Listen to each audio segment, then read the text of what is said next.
60 minutes of pure entertainment with musicians, writers, and actors to motivators, chefs, and even rappers to up-and-comings with the it factor.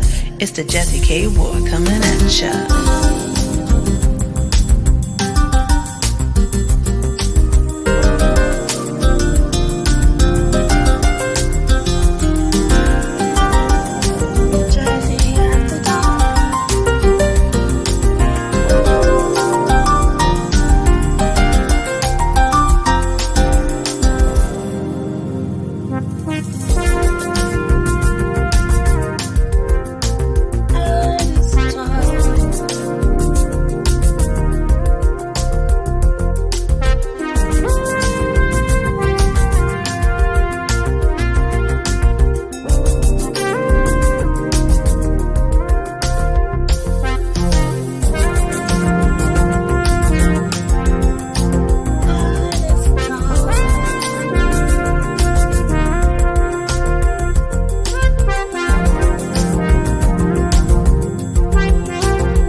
Have fun, some smiles, a few laughs.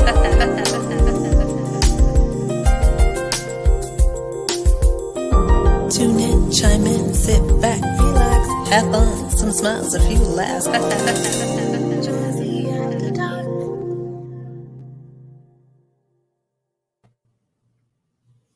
Hey, what's up, everybody? Happy Monday, and welcome to another edition of Jazzie After Dark Artist Talk. I'm your host, Jazzie KWard.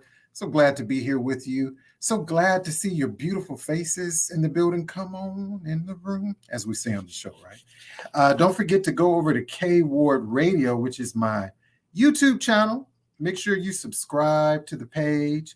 Subscribe, y'all. KWardRadio.com is the website. Don't forget to subscribe. And if you don't do any of that, you know, as we say on the show, right? Shame on you. Our special guest tonight, I'm super excited to talk with singer-songwriter.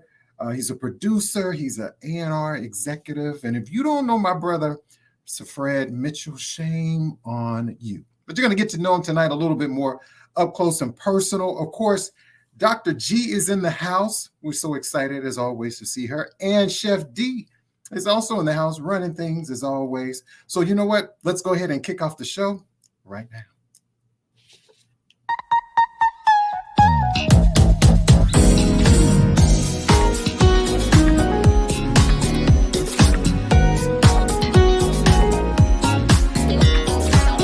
Live from WKRW, welcome to Artist Talk, a live one-on-one conversation with your host, the man with the golden voice, Jazzie KWard.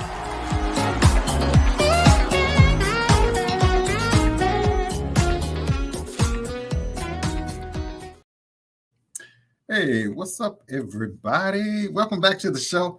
I'm your host, Jazzie KWard, and you are tuned into another edition of Artist Talk. I'm so excited to see you. Hey, my friend Colleen, who's always here each and every Monday.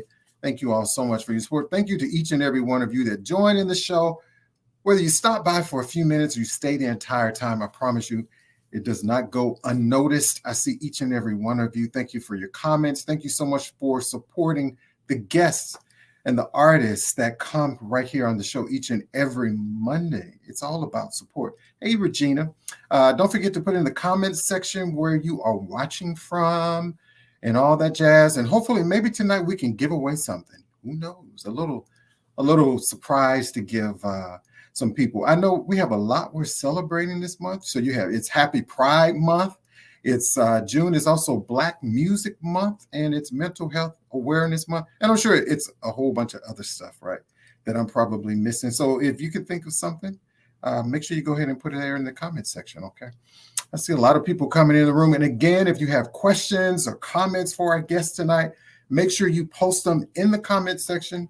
I promise we will do our best to answer those for you. So let me tell you a little bit about our special guest tonight. So, you know, for him growing up in New York City, like Harlem, Brooklyn, Jamaica, Queens, and being influenced by the likes of the incomparable like Luther Vandross, Donny Hathaway, El DeBarge, That's just to name a few, right? So, having attended NYC's Julia Richmond's Talent Unlimited High School, which cultivated successful for careers for alumni like Malik Yoba, Lawrence Fishburne, Mos Def, Sheila E., Kadeem Hardison, and the list goes on. That's right. I'm telling you about our special guest tonight. So after initially starting off as a background singer in the music industry and going on tour with artists like LL Cool J, Mary J. Blige, Shabba Ranks, some of everybody, right? So he's also worked, and then he found out, hey, you know what? I want to further my career maybe a little bit. So he's A&R department executive. He also worked with MCA Records, which is now Geffen Records, which worked with other greats like Nikki Gilbert, formerly of the platinum-selling group Brownstone, Mary J. Blige, Avant Shante Moore, and the list goes on. Also, continuing to educate himself in the business is very important. We always talk about the business and taking care of your business. So that's another things we're going to talk about. So that's why our next guest, producer, singer-songwriter, and our executive, SiFred Mitchell, has that it factor. And let's welcome to the Artist Talk. Come on.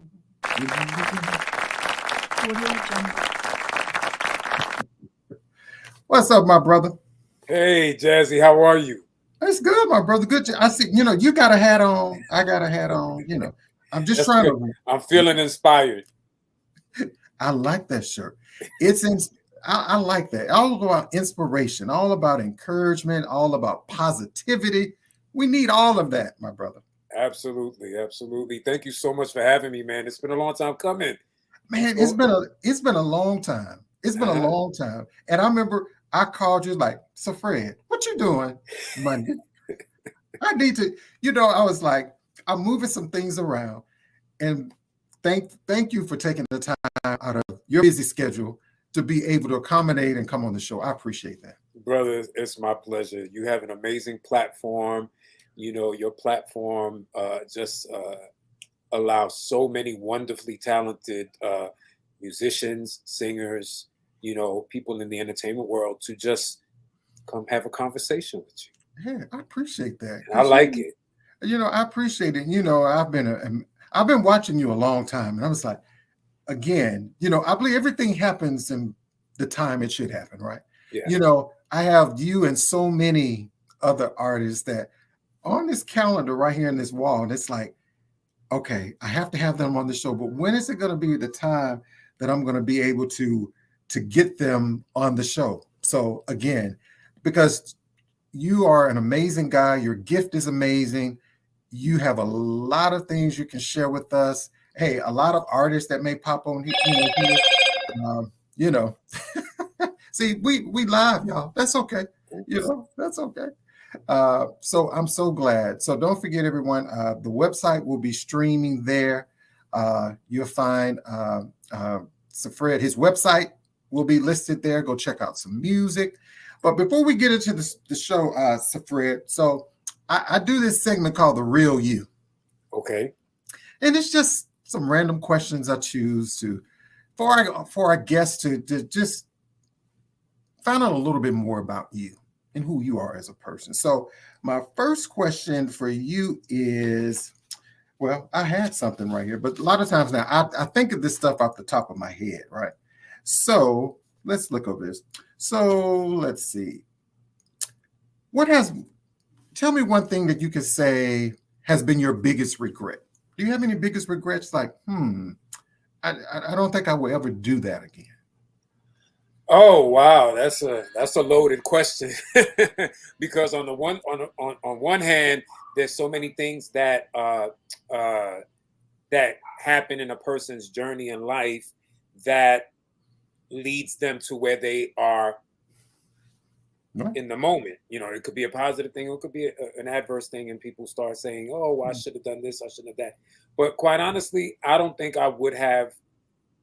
I don't have any regrets. A lot of the things that have occurred on this journey only prepared me for what I'm currently doing now. And I will say that I wish I would have appreciated the journey more. More. Okay. Okay. Because I think in the moment of doing things, you don't tend to really, soak in all of the information, all of the experiences that you acquire along the way. Sometimes I tended to be in the moment, really quickly, and I didn't really enjoy or relish in what was happening. Okay. Before I knew it, just time flew by. Okay. I understand that. Trust me. I understand that. Trust me. I do understand that. Another question: what was your favorite thing to do as a kid? Run. Right. Well, in New York City, I ran track in high school. Well, some high school, but I just used to like play video games, Okay. and just run around the trains in New York City. I used to go from Brooklyn to Harlem, Harlem to Queens. Queens. I grew up in all three of those Okay. boroughs in the city, so Okay. I just used to like to explore the city. Even if I've lived there, there still was so much I didn't see or get to explore. So I was always moving and shaking. So All right. I like that. Okay. That's good. I was going to ask you this one question, but sometimes, well, I'm not going to ask this one. I'm not going to ask that one because it what? could be kind of a great question. And Go for okay. So looking at the scope of your life, right, where you are now, who has been your biggest supporter? Ooh.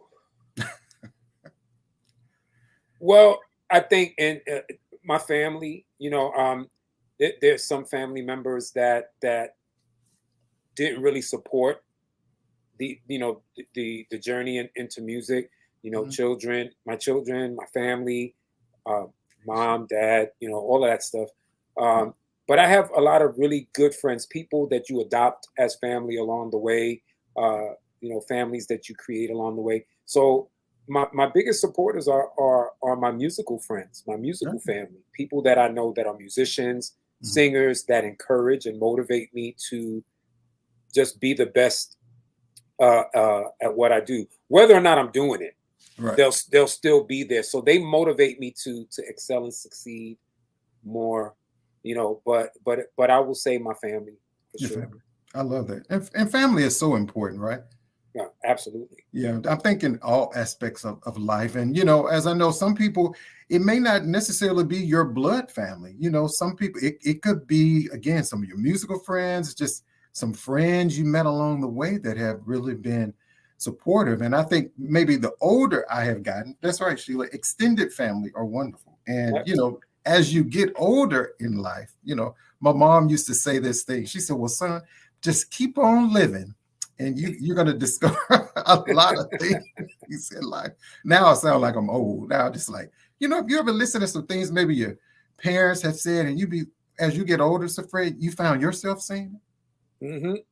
I, Mhm. I I say that all the time. But you know what? In hindsight, I've always kind of been a loner in a way. I know a lot of people, but I don't have that many like very close friends. I have a lot of really good friends, Mhm. acquaintances, but I've been a loner for the most part. I stay to myself. Uh, so I kind of been my own champion because I've seen things that have happened along the way, and I'm Mhm. like, that ain't gonna happen.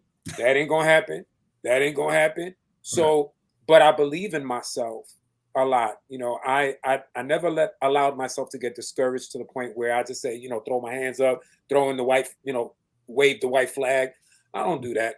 I Yeah. love music. I love everything about music. I Mhm. find solace, I find comfort in the melodies, in the songs that I've written or created, or other artists that I work with. I love the creative process. Right. So I believe in myself. So I think I've been my biggest supporter. You have to Right. believe in yourself first in Right. order to be in this game. Right.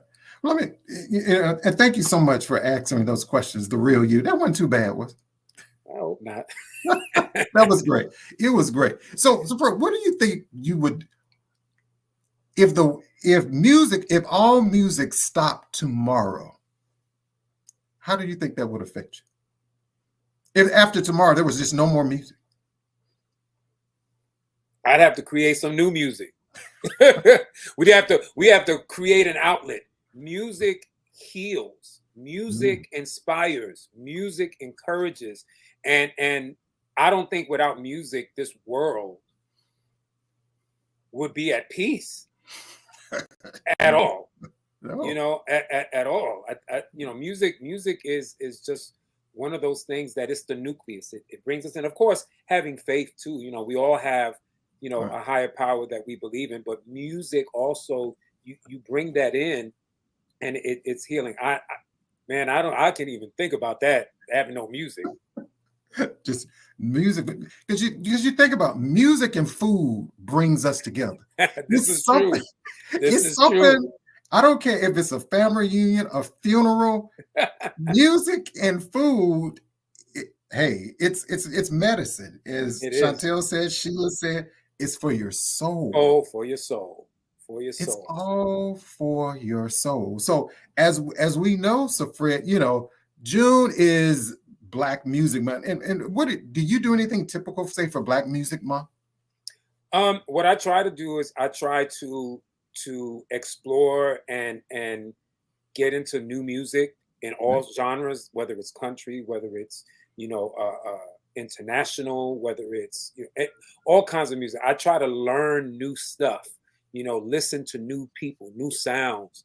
You know what I mean? I think you have to continue to educate yourself, and so I try to learn, not just in Black Music Month in June, but just year round, but more so because it just so happens that it being Black Music Month, we celebrate, you know, the old with the current with the new, you know. So I try to discover new stuff.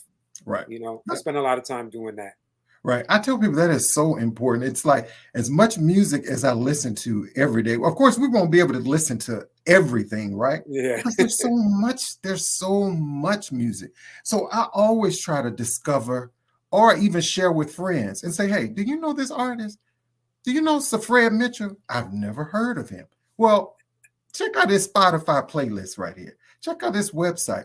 And I think, because, you know, we can get so in our comfort zones, right? We always have that go-to, that music we always listen to, that's on repeat, right? But you know what? Supposing, you know, when you go to these places, a lot of times, that's why a lot of times, you know, I know we're promoters, and when we do these, say, jazz concerts, these R&B concerts, and when we work on stuff here, it's always the same people, which I'm not going to understand that you have to have a headliner.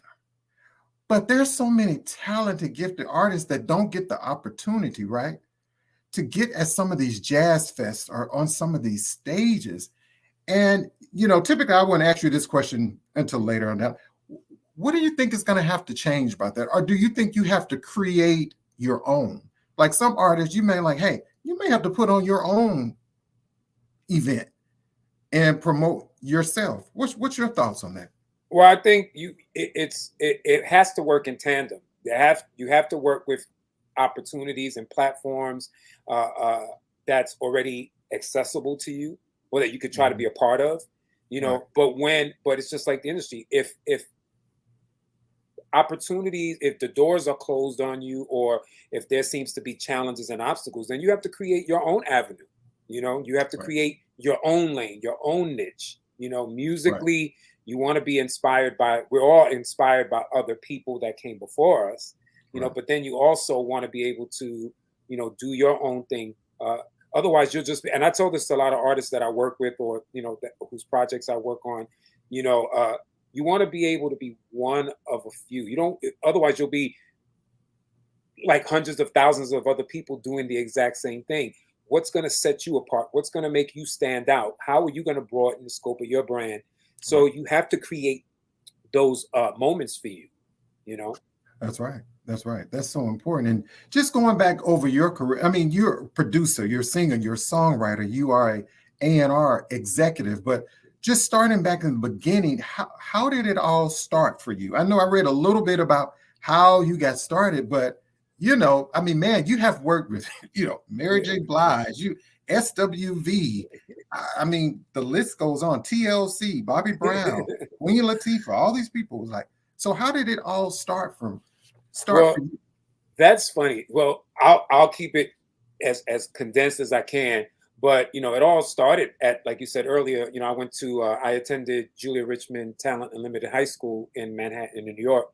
And it's a performing arts high school. You know, we had, you know, performing arts and music on our high school. But at the time that I attended, you know, Julia Richmond had a program that allowed the students to travel, you know, to different corporate events and educational places. You know, Alexander's was our sponsor at the time as well. And I was a performer in the musical theater department, and the musical theater and the dance department and the band, we all toured throughout the city, nursing homes or corporate events. And it was doing that I met a gentleman by the name of Gregory Forbes, who played piano for the gospel play Mama, I Want to Sing. Okay. And he was our piano teacher at the school. But after school, he would go to to do the play, and he would always recruit the women. One day he approached me and said that they were recruiting a couple of singers for the choir, and no roles or anything like that, just a member of the choir, and invited me. I came, and that's when the bug hit me a little bit more. After doing that, once I graduated from high school, you know, I was approached to open up for Allison Williams at the Palladium in New York, which I did. And then I ended up going on tour doing spot dates. And spot dates, I didn't do the full tour, but I would do certain selected cities. And then one thing led to another. That ended up being the trickle effect, where I would go on to do spot dates for different artists. And I did the Getaway tour with Bobby Brown, TLC, Shabba Ranks, and Mary. And I did backgrounds on spot dates for Mary and Bobby. So, and then that just trickled into that. Then from there, one of my friends that I attended high school with, James Jones Jr., he ended up working at Uptown Records. So, you know, and I didn't know that, but when we ran across each other, we talked for a little bit, and he pretty much said where he was working. He was working with Albie Shore and Guy and all those people. And then I was like, well, I want to be down. Hook a brother up. You know, I think I was like 20, 21 or something like that. And sure enough, you know, he exposed me to producers, executives, writers. And that's when you have to start learning how to be a sponge. You have to be a student. You have to, you know, pay attention, learn things along the way. Some things, you know, went above my head, and, you know, you got in different aspects of the business. But there's a learning curve to that. And then I ended up going on tour with Marlon and LaToya Jackson in Europe, and I spent 13 months out there. We did, you know, Paris, London, Germany, Switzerland, you know, a couple other countries. And while I was there, I had a friend of mine who I had been really good friends with for 13 years, maybe. And we were in a group together. We were a duo, then a trio, then a duo. But he was working at MCA Records, and invited me to, you know, to come, you know, recommended me to come work there. I met Don Poole, who was working at MCA, working with Mary and a bunch of people, working with Nikki Gilbert, and the list goes on. And I learned from people at Universal Music Publishing, like Kim Jackson, royalty collections, and, you know, promotions, publicity, marketing. You know, you have to learn, you have to make friends, you have to socialize. And I did that thing. And then, of course, with the 20s, the early 2000s, mid 2000s, late 2000s, you know, social media started to happen, the internet, a lot of stuff happened. Labels downsized, they folded, they merged. People just, it became a different thing. They weren't making money like they used to.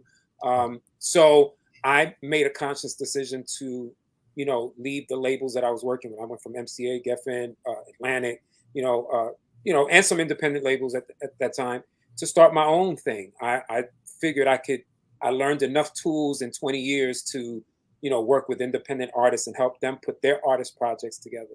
So that's how that ended up being where I'm at now, doing the independent A&R consulting thing. While doing that, though, I met a lot of producers that I was a fan of, you know, that I just loved their songs that they worked with SWV, they worked with Faith, they worked with Mary, they worked with Ann Nesby. So those friends, those producers became friends of mine and acquaintances. I met Herb Middleton, who worked with Mary, Ron Lawrence, who was a bad boy hitman, and I got into this, wrote songs to their tracks. Didn't get any placements, I don't have a track record like that. But just the mere fact that I knew people who trusted my pen game enough to say, you know what, let's write. I think you're dope, especially Herb Middleton. I give him a lot of credit because he was one of the first people that I met 20 years ago who was like, hey, especially now where he's like, yo, I didn't know you wrote. I didn't know you sang. Let's work. And he trusted my pen, and we did a bunch of records together, as well as Ron Lawrence and Kenny Smooth, who worked with Intro and Mary. I worked with him in Atlanta. So now that's where I'm at now. I didn't have the confidence to be a singer. I was a background singer for so long, and then I shifted gears to doing artist development and brand management. I didn't sing for 18 years until the past 10 years. I got back into writing and singing. And now I manage a couple of artists that will be out very soon and will be on your show having a conversation with you. I can't wait. So I hope I said it. I hope I there's so much that I could say, but I know, I wanted to keep it as short as I could. Well, hey, we definitely appreciate that. Even your expertise and your experience, because one thing I like that you mentioned in all of that is that when you were talking about the business, knowing the business and building relationships, that is so important in this career. I just think in life general, right, is building connection. Because now, is it necessarily important to say, hey, an artist needs to be on a label? I don't know if that's not really that important. Like, because you have so many artists that are independent that are making it. I'm looking at, what's his name? What's the rapper name? Is it Chicago? Chance? He's from Chicago. Yes. Chance the Rapper. Chance the Rapper. Look at him. Well, here's the thing. That's a two-folded question, because there's advantages of having a major label back you, especially when you have a lot of independent artists that a lot of it boils down to finance, money. While things can be very cost effective and you can cut corners and you can barter with people and, but there's a reach a lot of times that a lot of the indie creatives don't have. It depends on the type of artist you want to be. Right now, everybody wants Beyonce money. They want Jay-Z money. They want Chris Brown money.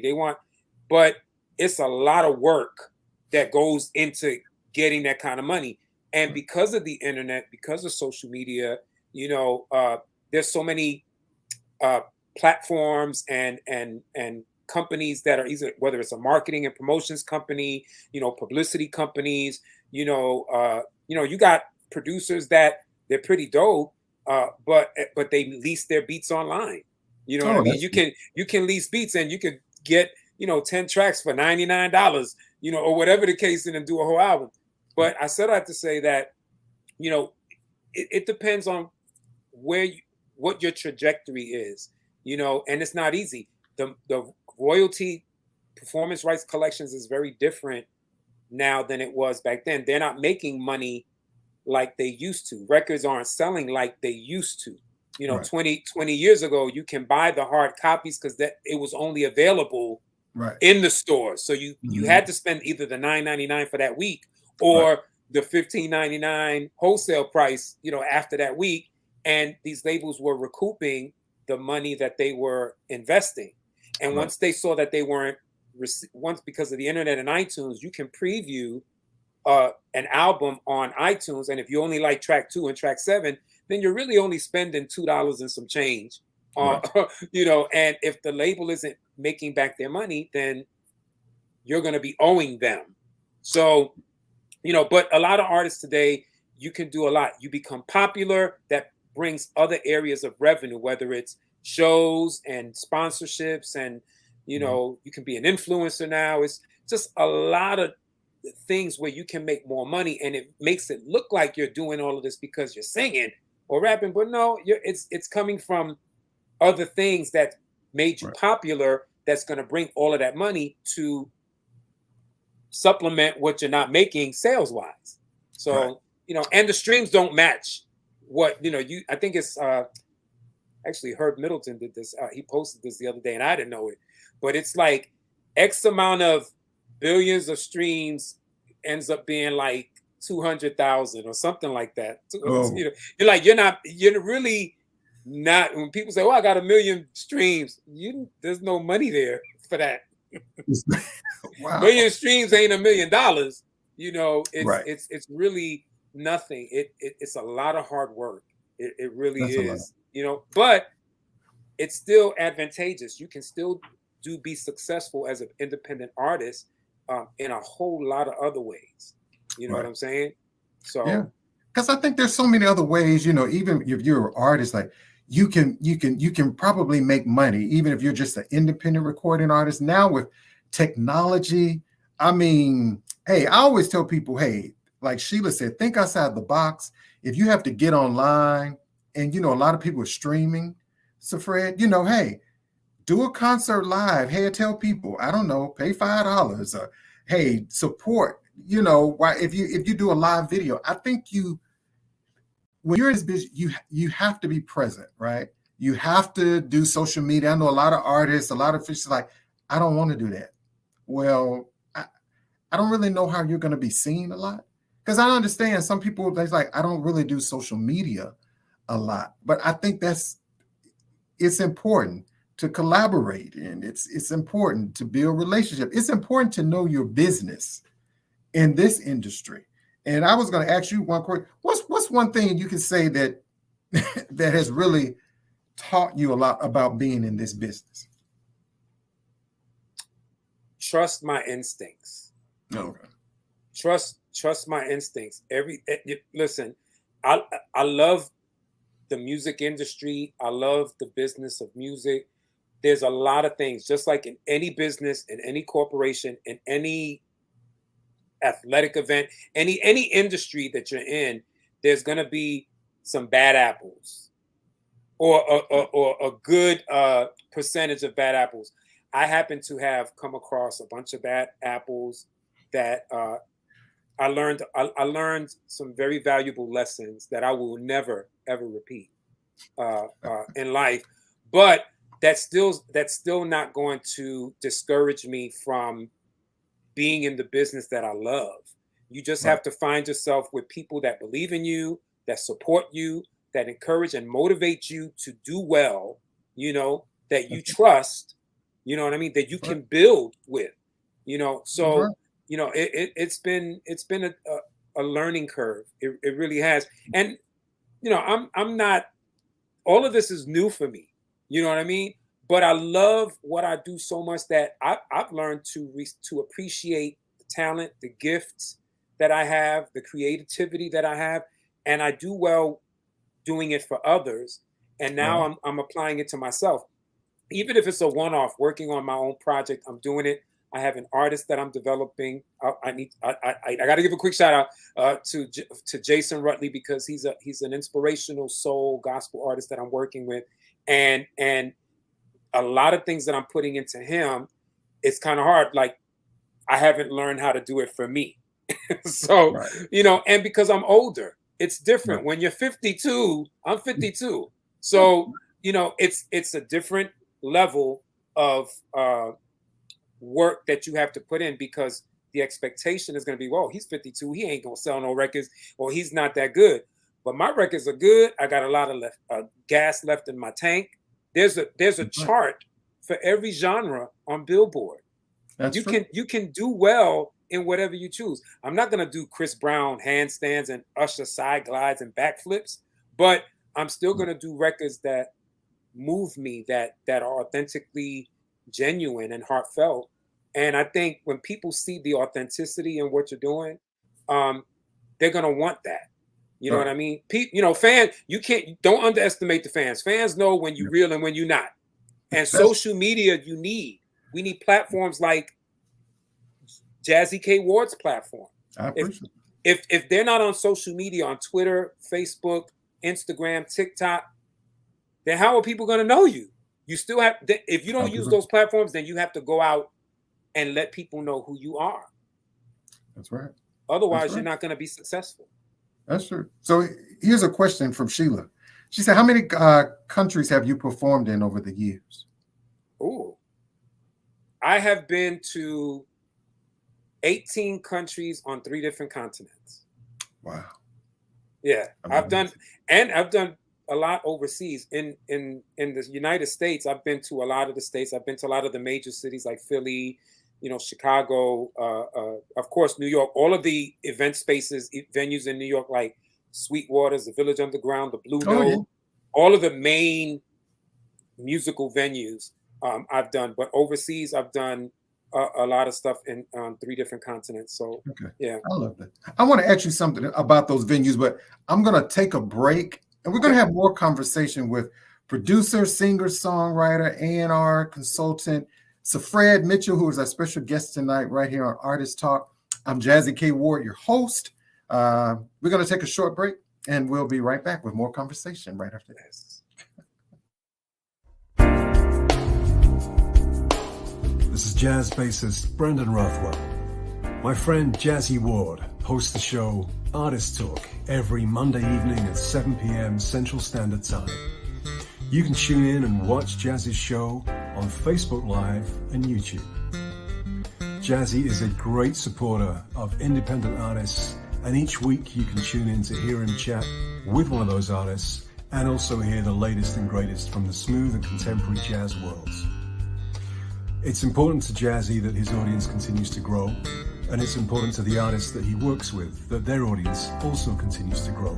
So, Facebook Live or YouTube, 7 p.m. Central Standard Time every Monday evening, or hashtag shame on you.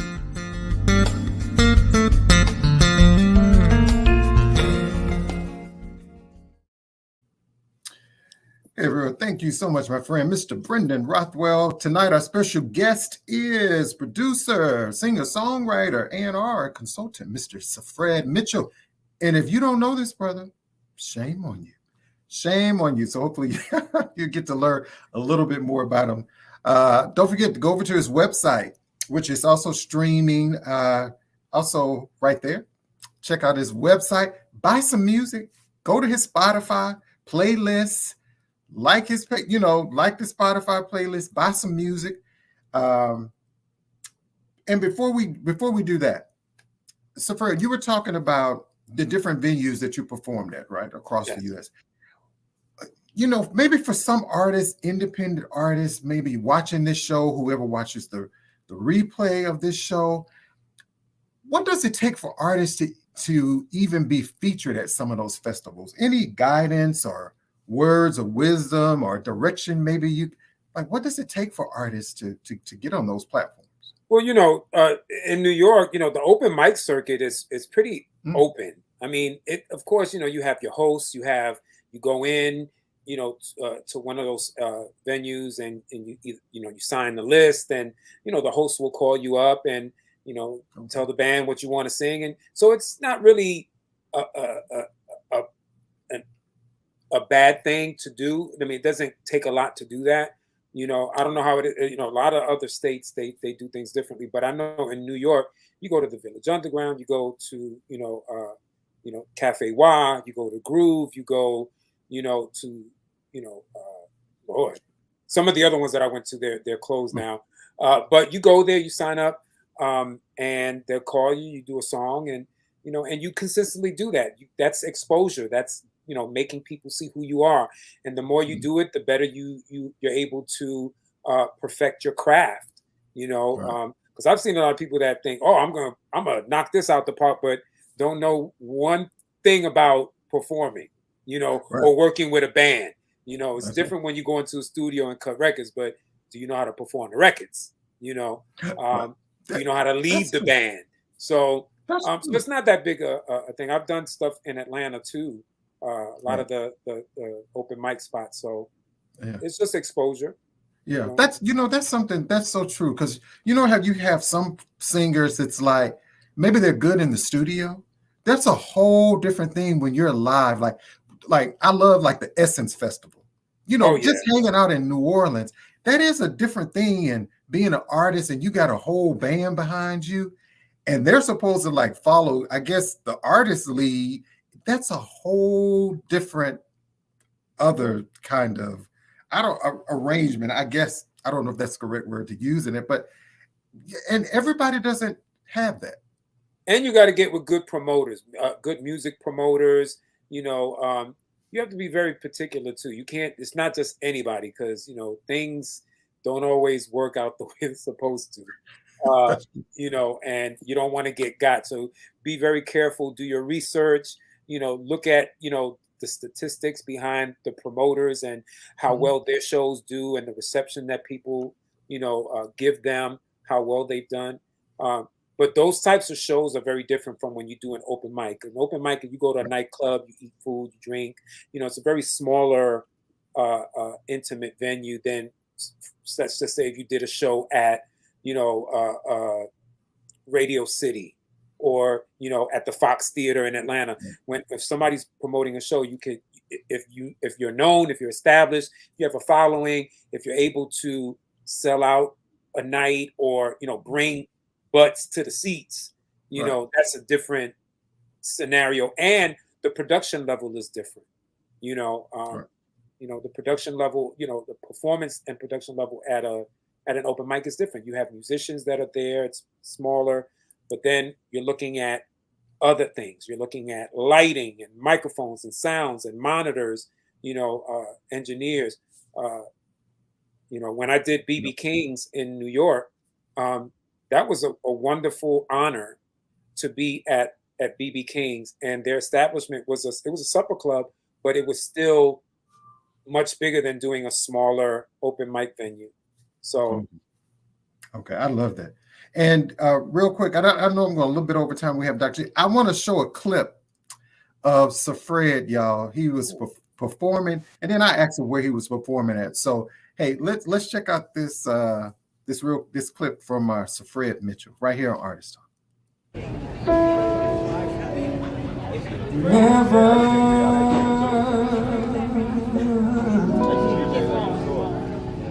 Never too much for me.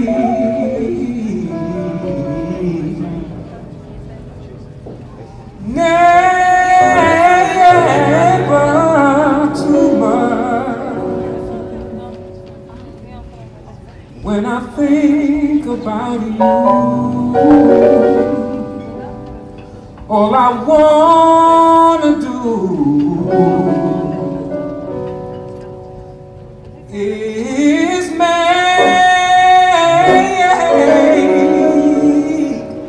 sweet love,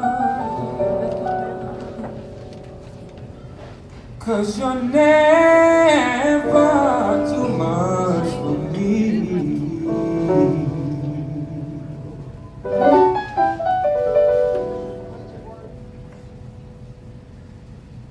Never too much for me. Never, never, never.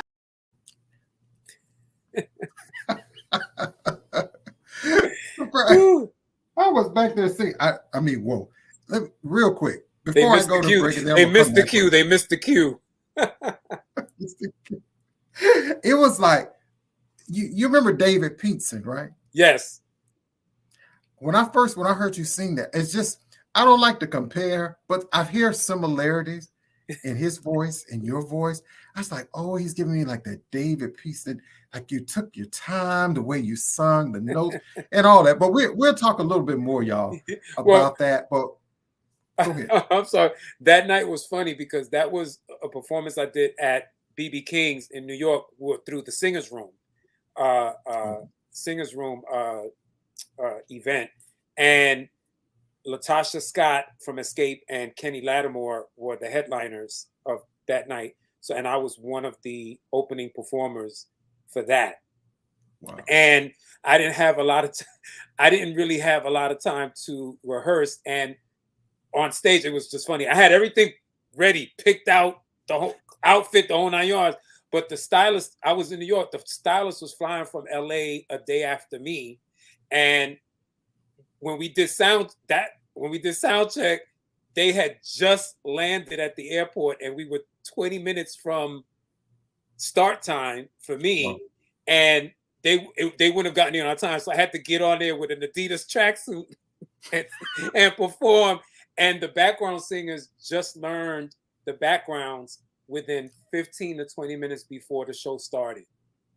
So, but I'm a professional. I kept it professional. You know, we improvise, and and part of the experience that I had doing backgrounds is that I learned how to lead the singers and the band and what I was expecting them to do, and I'm glad that it worked out pretty good.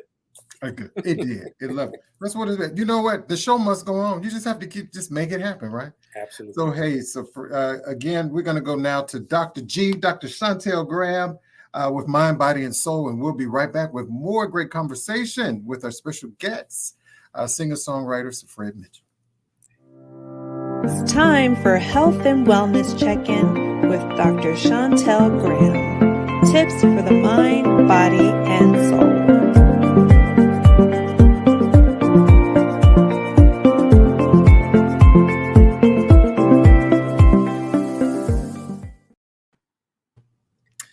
Dr. G. You know I had my mic ready. We could be his backup singers. That's what I'm saying. Hey, that's what I'm saying. And I won't miss the cue. I won't miss no cue. Dr. G, I'm loving you. You like you got something new going on back there. A little lighted together. Everybody trying to be professional. Y'all not gonna outdo me. Listen, I'm not gonna play this game with y'all. I got swept into this conversation. I forgot what I was supposed to be doing here today. Hey, Costello. Okay, so we're gonna make it weird. We're gonna do a little quiz, but you're not gonna do the one that's real long. I'm gonna throw out, and everybody can participate. I want you guys to name what I'm speaking of. We talked about it before, but not quite. Hi, Colleen. Hi, Miss Slater. So we think of things that's gonna get us healthy. We always think of these nice, great fruits and vegetables and all kind of food. So it's this one food that you can use daily, and it's going to help. It's anti-inflammatory, so it's going to get rid of that inflammation. It's going to help with heart disease. It's going to help with depression, anxiety, mental health. It's going to help with digestion. It's going to help with oral health. It's going to settle your stomach sometimes. It's going to help with nausea and vomiting. It has good omega-3s, good omega-6. It even has protein in it. Can you guess what that fruit is? I'll give you guys a couple of seconds while I file my fingernail.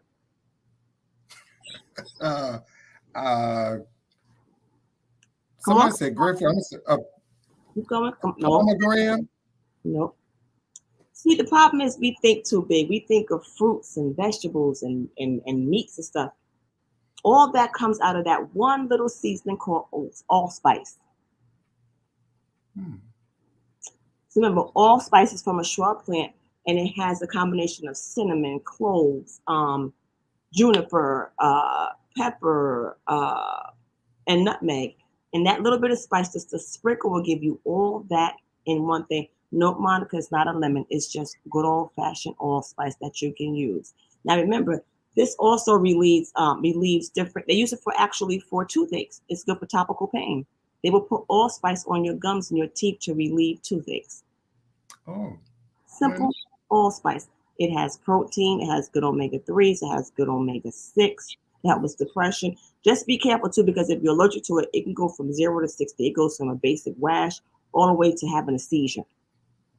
So just be careful. Now, if you're taking an anticoagulant, which means if you're having issues with your blood, coagulating, and you need something that's going to be a blood thinner, if you're taking any type of blood thinner, you should not be eating allspice. Yes, allspice is a great spice because you can put it in water and make a tea with it, and it helps with circulation. So it will thin the blood out. Alexandra, it's not cayenne pepper, but you guys were close. You were thinking about spice. You was good, but no, it's actually allspice. So remember, if you're taking blood thinners, do not eat a lot of allspice because it just makes your blood thin and you'll have issues with bleeding. So just grab some good old spices. That's it. You'll be good. I love that. I love that. Doctor, we learn something for you each and every week. And so we anticipate that. Oh, I have a little pressure. I got to figure something out. Now, also for women too, just a little hint, women, If you having any issues with menopause symptoms like me, who have hot flashes, allspice is good for that as well. But what you do is you fan yourself with Nia the Germinator. Shameless plug, yes, it is. But I'm gonna throw it in there anyway. I love it. I love and please tell us about the book Nia the Germinator. You know, she fights those 4 germ brothers: Bacteria, the bacteria, Frank the fungus, Vic the virus, and Purdy the protozoa. So when all works out, she'll have her second book out this fall coming up. Grab your copy, don't be shy. I know y'all don't want to pay shipping, so I will settle for a little love on Amazon or Goodreads or Barnes & Nobles, but you can email me directly or go to my website and I'll send you an autographed copy. But you will pay for That's shipping. right. Yeah, I was going to tell you also, I asked you this for all of our guests, in the OR, SiFred Mitchell, he's on Spotify. I need y'all to add him in the OR. I have to let some of my little staff know if they don't get on this line tonight, I was going to fire everybody. So I have Alex on here. I got my friend Jazzie on here. Everybody on here. Everybody gonna get fired tomorrow, but we will have this bumping at work tomorrow. Okay. Okay.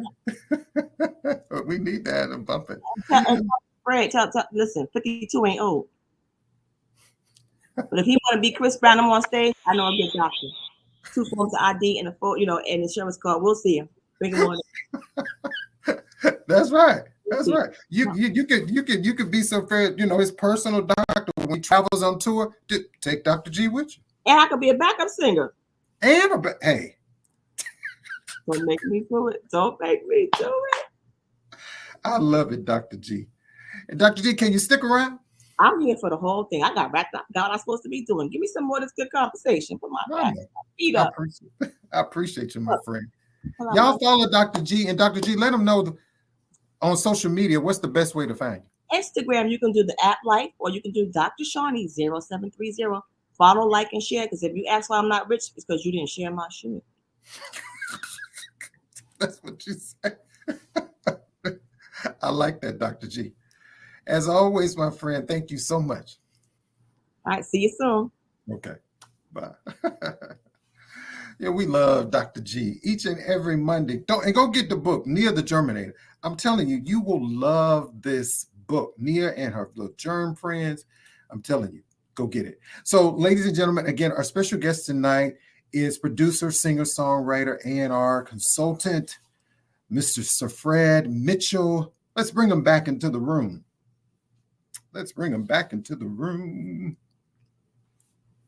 There we go. Oh, I'm sorry. I'm changing PCPs right now. I'm on the phone with Care Plus. I'm trying to get Dr. G. That's right. That's right. I love that. Yeah, she could be. She could be my background singer, but then also give me fluids in the back. Give you some fluid, and she will do that. She will definitely do that. I love it. And so, you know what? I'm just, I'm sitting here, it's like a teleprompter in front of me. My producer always gets me. He said, you just don't follow nothing. You just like, I'm enjoying this conversation. So, and I know we're like almost out of time. So I always have to ask you this. I need you to come back. Can you come back? Absolutely. And we do a part two to this conversation? It's a lot of part 2 to happen because there's a lot going on right now. And I definitely want to share that. And please share some of it with us. What do you have? Tell us about your new music that's available, that's streaming now too. Well, my single "I Can't Believe" is currently on all digital platforms: Spotify, Amazon, iTunes. It's called "I Can't Believe," SiFred Mitchell. And in addition to that, I'm going to be releasing a remix EP of the single "I Can't Believe." So it'll have like a ballad version, a house music version, hip hop R&B version. So it'll be a bunch of remixes for any and all fan bases out there, music bases out there. And in addition to that, I'm working on my album Rooftops, Fire Escapes, and Subway Cars, Volume 2, which will be out later towards the end of the year, maybe like around sometime in September. And in addition to that, my business partner, William Lockwood II, and myself are developing and managing a artist by the name of Jason Rutley. You can follow him on JRut Music on Instagram. That's JRUTMUSIC on Instagram. He's going to change your world. He's an inspiring artist with an amazing voice. You can follow me on Instagram at Keynote2117 on Instagram, Keynote2117. SiFred Mitchell on Facebook, TikTok, Keynote2117. But yeah, that's what we're working on, transitioning into television and film work, writing and developing scripts for a couple of shows and films that we're working on. So it's just a lot going on. But my artist, Jason Rutley, is our priority. And I promise you, within the next few weeks, the world will know who he is. Oh, I can't wait for that. And I think before we... Thank you, Khalid. I think we have a snippet. Chef, do we have a snippet of SiFred's song? I think we have a snippet. I think I saw a message or something come down the teleprompter there where he said I think we got something. Because this love is so right that I would never replace it. Ooh.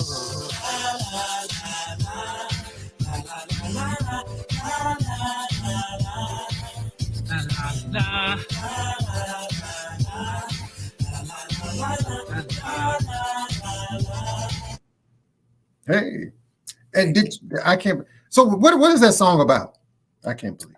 You know, it's a song that pretty much explains that the relationship that people doubted wouldn't last, outlasted them. Wow. You know, so basically, I can't believe, what we got going on. It feels like a dream. So, it's so wonderful to always. I'm a lover of love, so I always write. Most of my songs are all about relationships, but the good stuff, hardly ever talk about the bad stuff. But I got a lot of bad stuff to talk about now. But I like love. I love R&B music. Luther Vandross has been my inspiration all of my life. So I like the love of music. So, but that song in particular is just about can't believe we made it and here we are, and we're going strong. So I love that. Let me ask you: Do you think Black music is taken for granted? Yes. Why? Because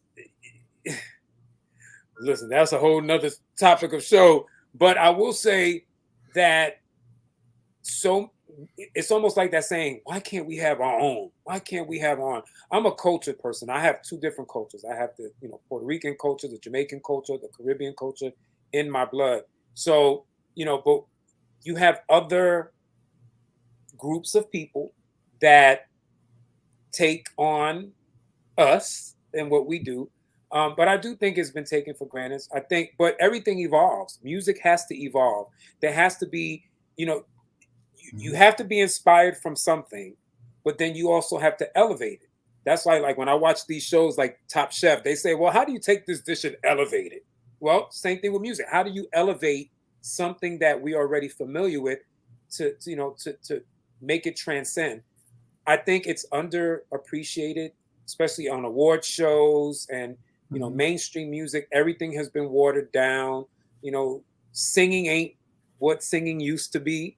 Back in the 80s, I knew the difference between Anita Baker, Whitney Houston, Janet Jackson, Oleta Adams, Luther, Freddie. Now, while music is great, production is great. Everything has to have its time and generational gaps, blah, blah, blah. But sometimes you can hear 5 different artists, male, or 5 different artists, female, and it's kind of hard to differentiate who's who. Right. You know what I mean? Like if I heard one record, I'm like, who is that? Is that so-and-so? No, that's so-and-so. Oh, okay. Sound like so-and-so. They all sound the same. So I don't think people appreciate the different aspects of R&B music like they used to. The minute you do a traditional R&B song, they're like, well, damn, that ain't what Chris Breezy's singing. That's true. It don't gotta be like Chris Brown, but there's you can still live and have a great life in adult contemporary, in jazz, R&B, in gospel. There's so many different layers. Right. So I don't think people appreciate R&B music like they used to. Not at all. Okay. So are you open? Are you working? I know you have a new artist you're working with. Yes. Say someone that watching this platform, they watch the replay, they're sharing, and they want to work with you, what's the best way to contact you? They can reach out to me on IG at Keynote, KEYNOTE 2117 on Instagram, Facebook, SiFred Mitchell.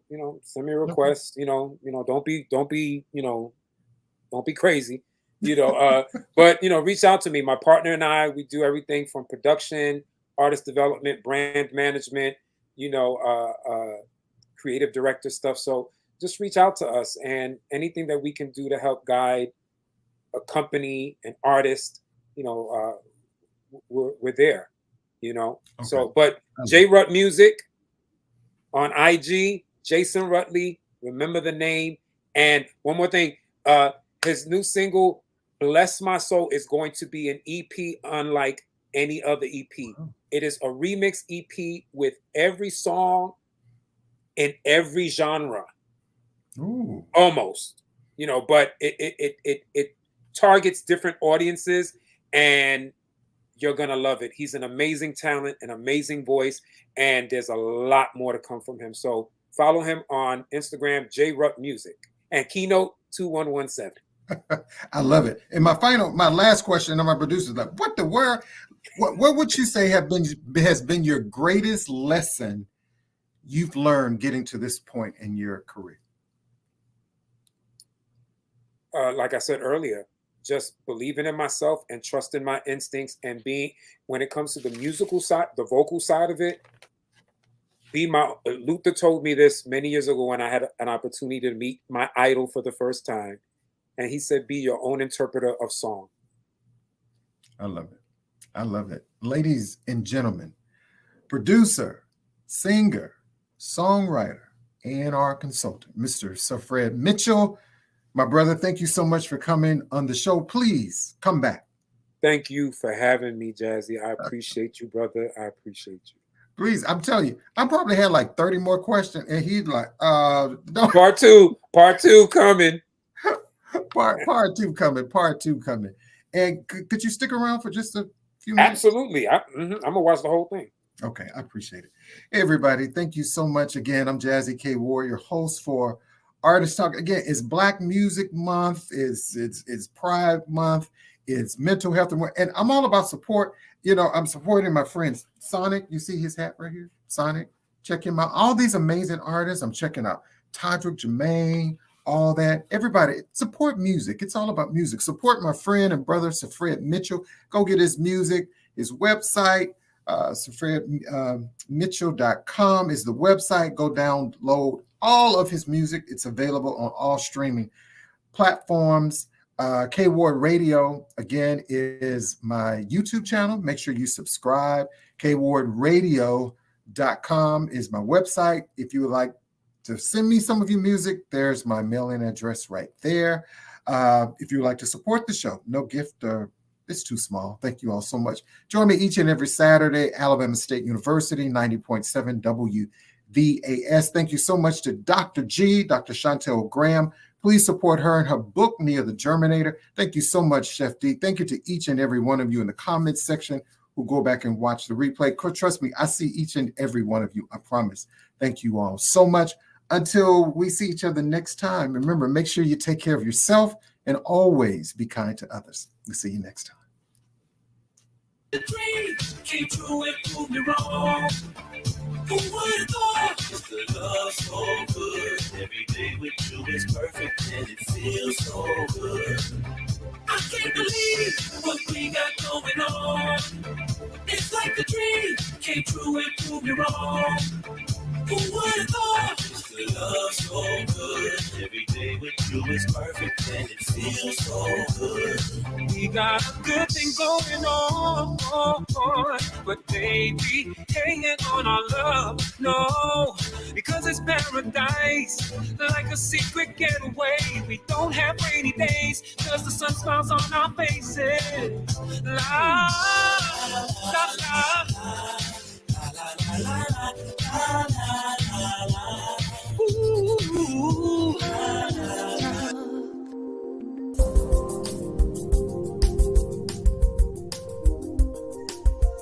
It's the Jazzie Ninja.